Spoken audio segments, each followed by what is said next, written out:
don't see how this is going to get us inside. What are you even doing? We're calling her over, of course. Calling her over? Calling who over? Who? Lads, meet Becky. Her? Flying?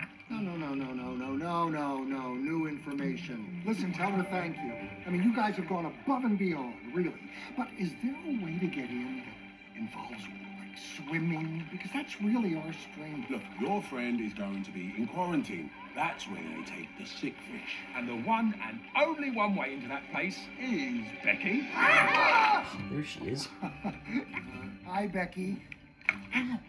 Let's call her Becky, because this is hurting. I think she likes you, Dad. Becky, love, these two nice fish need to get into quarantine. Are you free today, Rebecca, darling? Becky is, would that work with your schedule? Ow. She doesn't understand what I'm saying. All you have to do is imprint with her, mate.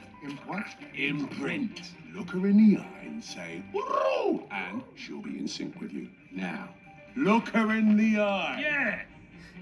Nemo, I think we should devise an alternate plan. One that involves staying in the water and someone saying, because this bird, this ain't the bird. That's fine, Dad. And in the meantime, Dory will just forget us. Like you said, it's what she does best. Fine. Okay. Okay. Look her in the eye. Which eye? Just pick one, mate. Becky!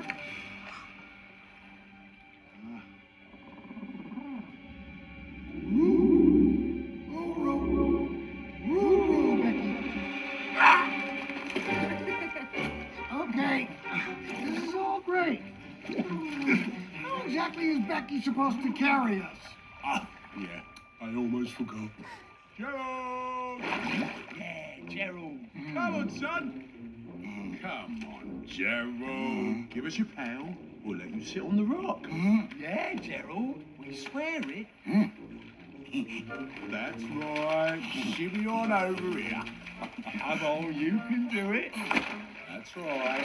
Mind you don't scuff your bum. Ooh. Thank you so much, Gerald. Welcome to your time on this rock. Comfortable, isn't it? Yes. No, this is nuts. Why do I keep getting talked into insane choices? Good luck!